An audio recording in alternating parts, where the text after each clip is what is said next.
নমস্কার। আজকে আমরা এই পানিহাটি গোবিন্দ কুমার হোমে উপস্থিত হয়েছি। আমাদের এখানে কসবা থেকে এসছেন সুমন ব্যানার্জি। ওনার রিসেন্টলি জন্মদিন ছিল। সেই জন্মদিন উপলক্ষে এখানে 135টা বাচ্চা এই হোমে আবাসিক হিসেবে থাকে ছাত্রীরা।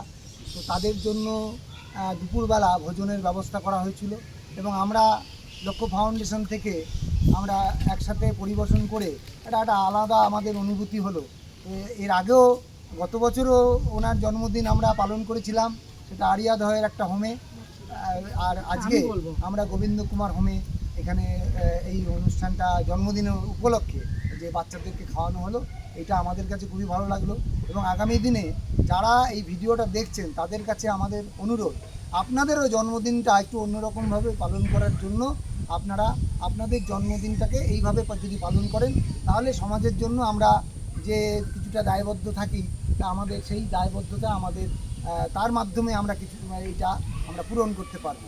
তো সেই ক্ষেত্রে আমি সবাইকে এই ধরনের অনুষ্ঠানে এগিয়ে আসার জন্য আহ্বান জানাচ্ছি। সবাইকে ধন্যবাদ। আমি কিছু বলছি। আমি শিল্পী বণিক, আমি আমার হাজব্যান্ড শ্যামল বণিক কসবা থেকে এসেছি। আমার দুই ছেলে সপ্তর্ষি বণিক, সৌরদীপ বণিক। আমার নিজের ইচ্ছাতেই আমি এখানে এসেছি যে আমি কিছু বাচ্চাদের খাওয়াবো, এটাই আমার ইচ্ছা ছিল।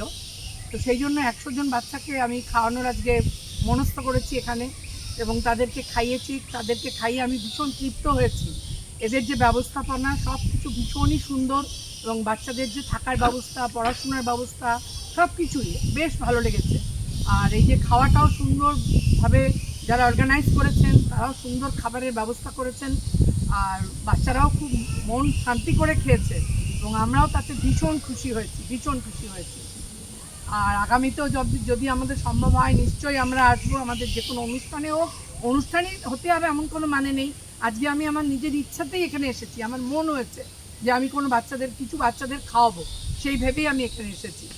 তো অনুষ্ঠানই হতে হবে এমন কোনো কথা নেই, যে কোনো মনে ইচ্ছা হলেই গরিব কিছু বাচ্চাদের আমরা এইটুকু করতেই পারি।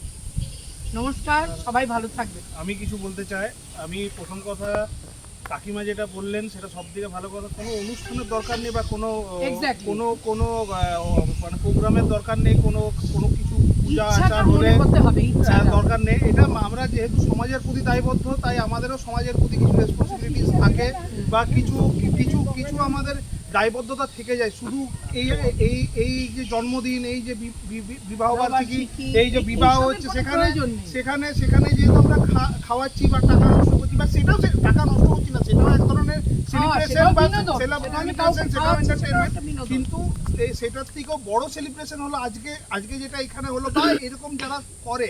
এবং সব থেকে বড় কথা হচ্ছে, আমি এনাদের সাথে, লক্ষ্য ফাউন্ডেশনের সাথে এবং মানে এনাদের সাথে আমি এতদিন এতদিন না, মানে একদিন এর আগেও যখন আমি এনাদের সাথে আমি ছিলাম, যুক্ত ছিলাম।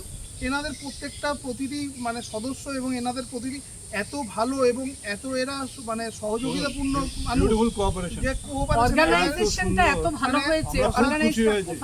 অসাধারণ। তো আর শুধু তাই নয়, এটা আমি না, কাকিমা ছিলেন এবং যার কথা আরেকজন যে নেই, কাকিমার 2 ছেলেও এখানে উপস্থিত নেই।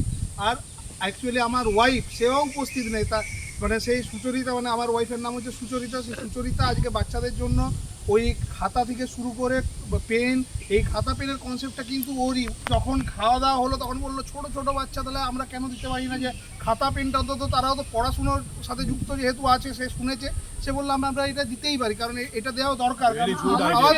এবং এই আইডিয়াটা মানে আমার মানে হ্যাটস অফ, যে এই আইডিয়াটা ওর মাথা থেকে বেরিয়েছে। এই আইডিয়াটাকে আমি সত্যি অ্যাপ্রিসিয়েট করি, সত্যিকারের। আমার ছোট ছেলেও বললো যে মা খাবার দাবার খাওয়াবে, সব কিছু করবে। বাচ্চারা আইসক্রিম খেতে ভীষণ ভালোবাসে, তো আইসক্রিম বাচ্চাদের একটা করে খাওয়ানো হোক, এই আর কি, যাতে ওরা খুশি হয়। কিছু না, মনের তৃপ্তি। ধন্যবাদ। ওকে, ধন্যবাদ।